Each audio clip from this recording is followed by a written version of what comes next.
こんにちは、アレスチャンネルです。今回は神恐ろしや。著者は伊豆山神社宮司三浦俊則さん。実際にあった話をまとめた本です。見えないものや不思議なことを感じる感性や想像力を大事にすることで人生が豊かになることでしょう。早速ご紹介しましょう。呪いが成就する育霊神社の話。6年前に知人から聞いた話です。6月のある週末、岡山県の育霊神社に30代の林さん夫婦がお参りをしました。名古屋からやってきた2人の目的は、行方不明になっている飼い猫さくらの無事と一日も早い帰宅祈願でした。さくらは奥さんが独身時代から飼っていた4歳のメス猫で、出張で家を空けがちな林さんのご主人の留守の間、奥さんの気持ちを和ませてくれる子供のような存在。ところが、そのさくらが7日前から行方不明になりました。奥さんがマンションのドアを開けた一瞬の隙に外に出たのです。近所に手作りのチラシを貼って回りましたが、見つかりません。夜も眠れない妻を気遣って、気分転換にどこかへ旅行しようとご主人が誘ったところ、奥さんが猫守りの神社として前から聞いていた育霊神社に桜の無事をお願いしたいと訴えたのです。ご存知の方もいらっしゃるかもしれませんが、育霊神社といえば、昔から牛の国参りで名高い神社。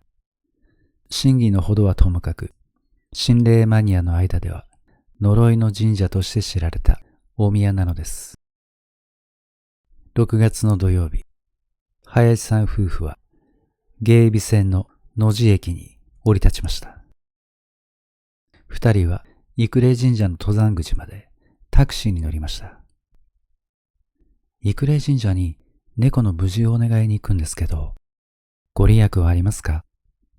と奥さんが60代ぐらいのタクシーの運転手さんに聞くと、頼玉姫の猫の話じゃな。そんな人がたくさん見えるからね。でもご利益があるんか、私にはようわからん。わからんですんません。奥宮のある山は猫山と呼ばれておって、山ん中にたくさんの猫の置物があるらしいんよ。でも、奥宮は山ん中にあるで、登るのは一苦労じゃけ。と答え、話好きらしく、さらに、あそこへは地元のもんはいかん。呪いのお宮じゃけ。今でも奥宮あたりの大きな木には、呪いの藁人形を釘で打ち込む者がおって、時々神社のネギさんが取り除いているらしいですわ。たまにリュックを背負った若い娘さんが行きなさるけど、あいがそうじゃな。皆暗い顔をしておる。ボッケー、協定、とハンドルを握りながら語ってくれたそうです。はい、着きましたがな。という言葉とともに、車は育霊神社と書かれた看板の前で止まりました。すぐ先に、育霊神社参道入り口、徒歩30分の標識が立っています。うわぁ、寂しいとこだね。本当にそうね。誰もいなくて怖いわ。週末土曜の昼だというのに、参拝人の姿もなく、辺りは静まり返っています。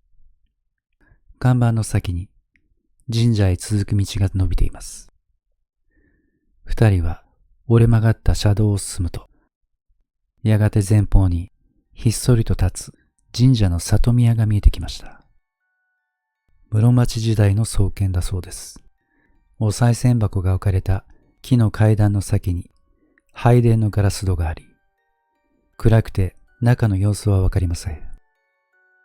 ただ何か他の神社にはないような独特の雰囲気がありました。ねえ、ここには何かあるわよ。あなた感じない？普通の神社とは少し違うかな。何かが迫ってくるような気がするよ。二人は手を合わせ、桜の無事を祈願しました。どうする？奥宮まで行ってみる？とご主人が聞きました。すると奥さんは、せっかくだから行きましょうよ。奥宮が猫守りのお宮だって言うから。そこで二人が参道入り口の標識に導かれて民家の脇を上がっていくと、道端に日没後の参拝を禁ずると書かれた看板が立っていたのです。きっと牛の国参りのことを言っているのでしょう。草が茂った急斜面を息を切らして登りながら、ご主人が、どうしてここが牛の国参りや猫守りの神社なんだい？と聞きました。すると奥さんが次のように語ったのです。今から700年前、鎌倉末期の時代です。この辺りを治めていた武将、斎藤景宗が領地争いに敗れ、娘、頼玉姫とその愛猫が山の中に身を潜めた。お腹を空かせた姫のため、食べ物を探しに里まで降りた猫は敵の兵隊に見つかって殺され、猫の死を知った姫も悲しみのあまり自害して果てたのです。娘の死を嘆いた景宗は、姫と猫の霊を祀る祠を建て、祠の前で敵を呪う呪術を行った。すると恐ろしいことに、猫を殺した兵が次々と狂い死にしたという。それ以来、ここは呪いが成就する神社として信仰を集め、今でも山の中の木に藁人形を打ち込んで呪詛する者が絶えない。山城があった山頂には育霊神社が建てられ、現在は奥宮となっている。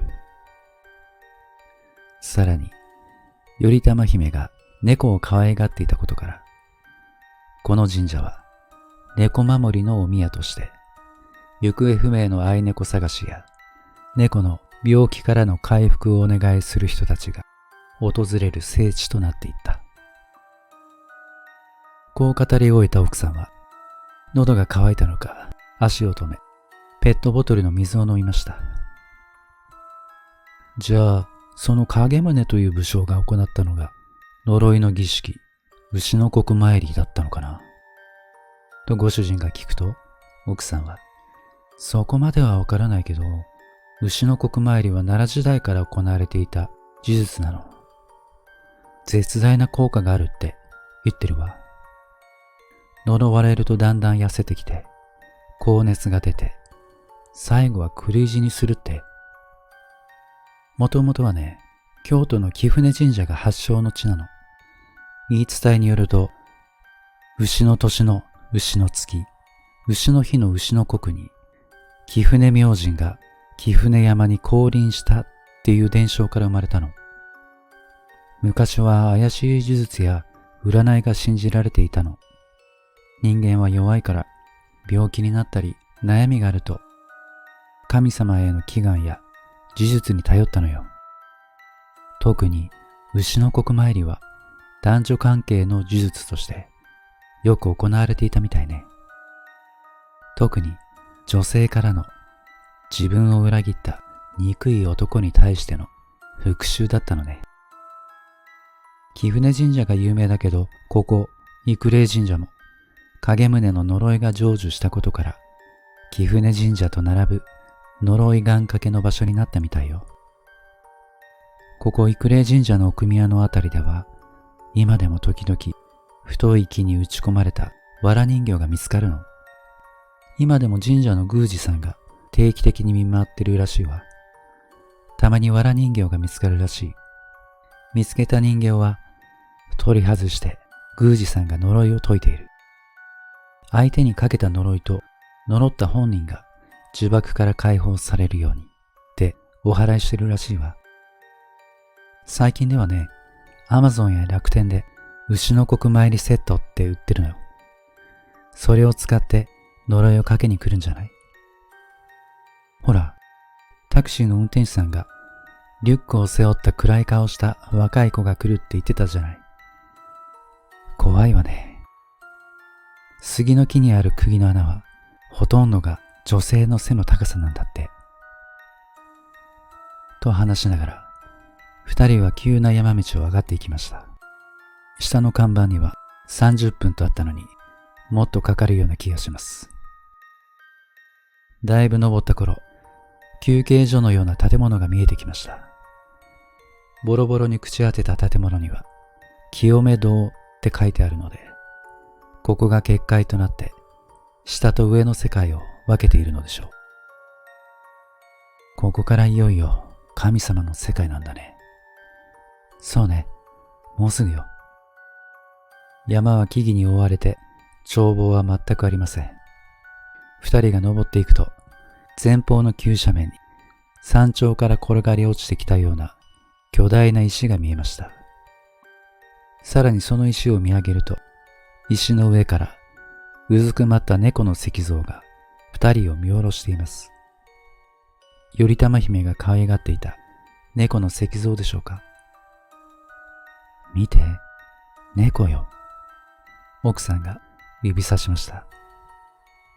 石の後ろに回ってみると、石の上は平らで、そこに丸みを帯びた猫がうずくまっていました。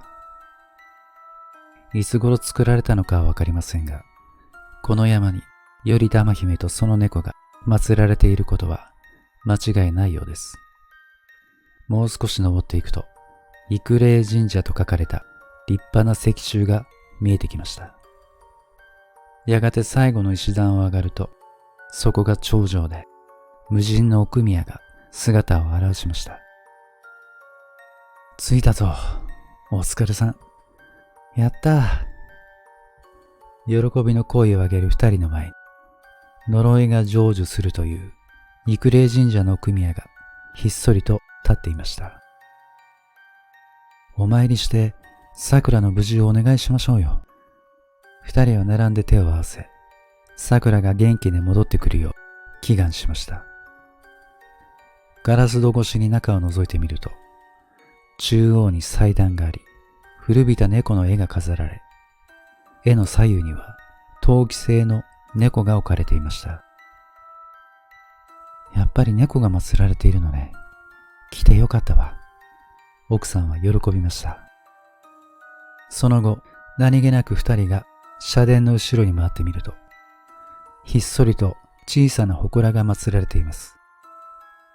祠はお宮の形をしていて、祠の手前には猫の顔が彫られた石像が祠を守るように置かれていたのです。まあ見て、これ、猫の姿をしたお地蔵様みたい。この猫怖いね。何かを呪ってるみたいね。姫を守ってるのかしら。さらによく見ると、社殿の真裏に小さな木の祠が祀られており、祠の中に猫の置物が5つ並んでいました。そして、玉頼姫霊児と書かれた日本神話の女神を祀る木の札が立てかけられていたのです。頼玉姫と猫の悲しい言い伝えは本当のようでした。やがて二人が社の正面に戻って、ご主人がお宮の写真を撮っている時でした。少し離れた場所から、キャー！奥さんの叫び声が聞こえ、さらに続けて、いやー！という声が聞こえました。ご主人が、どうした？叫び声のした方に走りました。奥さんは杉の木に寄りかかって、真っ青な顔をして震えています。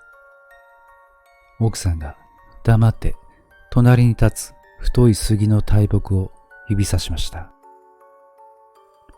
見ると太い幹に何かが紐で縛り付けられています。ご主人の目に飛び込んできたのは、藁人形でした。20センチぐらいの藁人形が、首と足を紐で木に縛り付けられています。胴体には白い紙が貼り付けられており、胸に釘が打ち込まれていました。奥さんが偶然見つけたのでした。大丈夫か？驚いたね。ショックだろ。なだめるご主人に、奥さんは黙って人形の胸のあたりを指さしました。ご主人が見ると、胴体に貼られた白い紙に人の名前らしいものが書かれています。名前？近寄ってよく見たご主人は思わず息を飲みました。紙には、林和子。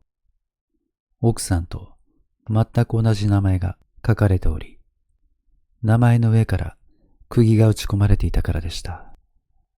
そして、林和子の名前を取り囲むように、隙間がないくらいびっしりと、呪われろ呪われろ。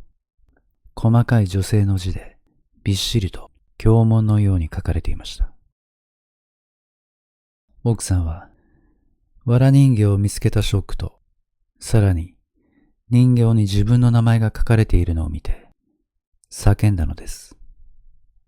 ご主人も驚きながら、しかし、奥さんを抱き寄せて、大丈夫大丈夫。偶然の一致だよ。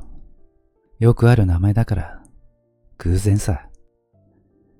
そして釘を抜いて、藁人形の髪を引きちぎって、人形を奥宮の社殿の前に置きました。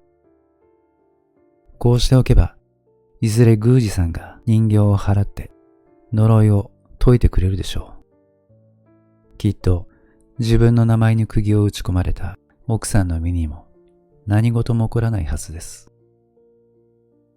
でも、偶然の一致にしても、なんで私なの？だから、それが偶然なのさ。まあでもひどいね。名前まで書いて呪うとは。とても偶然の一致とは思えないわ。怖い。私が呪われた気がするの。そんなことはない。大丈夫だよ。忘れよう。自分と同じ名前が書かれた呪いの藁人形を奥さんが見つけるとは、なんという偶然の一致でしょう。何か運命的な力が働いたのでしょうか。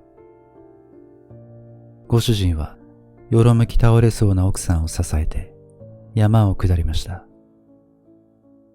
ぐずぐずしていると、藁人形にかけられた呪いが恨みを晴らすために、後ろからひたひたと同じ名前の和子さんを追ってくるような気がします。こうして二人は逃げるように伝説の神社から遠ざかっていきました。予定では倉敷で一泊をするつもりでしたが、奥さんが早く家に帰りたいということで、宿をキャンセルして、そのまま名古屋まで帰ったそうです。岡山から帰ってから10日が経ちました。奥さんは帰宅後しばらく怯えたような目をして家に引きこもっていましたが、10日も過ぎると少し落ち着いてきました。それでも夜はなかなか眠れないようで、朝寝不足の顔をしています。そして、あの藁人形が夢に出てくるの、と訴えます。奥さんのことが心配なご主人は、毎晩早く帰宅をして、彼女を見守りました。なるべく思い出さないようにと、育霊神社や猫の桜のことには一切触れません。しかし、一月もすると、あの恐ろしい記憶も少しずつ薄れてきました。奥さんは夜眠れるようになり、夢の中に藁人形が出てくることもなくなりました。そして長かった梅雨が明け、8月に入った暑い日、猫の桜が奥さんの元に戻ってきました。近所の公園の茂みで遺体が見つかったのです。サッカーボールを探していた子供が発見して近所の主婦が連絡をくれました。遺体はかなり傷んでいましたが、桜の花びらがデザインされた首輪でわかりました。後ろの片足が折れていたので、車にひかれて茂みまでたどり着いて死んだのでしょう。もう覚悟は決めていた奥さんですが、桜の死を目の前にすると落ち込んでしまい、夕食も喉を通りません。またあの日のように不安に怯えた目をしています。どうしようか、どこかへ埋めてあげようか、ご主人が言うと、明日ペットの業者に焼いてもらうわ。桜と離れたくないから骨を部屋に置いてもいいでしょと言いました。翌日、名古屋の外れにある業者に無事に焼いてもらうと、桜の小さな骨壺をバッグに入れて帰りの電車に乗りました。そして異変が起きたのです。奥さんが駅のプラットホームから転落して入ってきた電車にひかれたのです。同じホームにいた目撃者は、何かブツブツ独り言を言っていた。ホームの外れが目に入らないようで、引き寄せられるようにホームの端に向かって歩き、危ないと思った時は落ちていたと証言した。また彼女とすれ違った別の人は、奥さんが待っててねとつぶやいていたと語りました。偶然でしょうか。育霊神社に祀られていた頼玉姫も猫の遺骸を抱いて自害しました。あの育霊神社へ行ってから3ヶ月目、奥さんは突然亡くなったのです。お通夜の夜、奥さんと仲の良かった友達が、和子さん、時々胸が痛いと抑えてたんですよとご主人に教えてくれたそうです。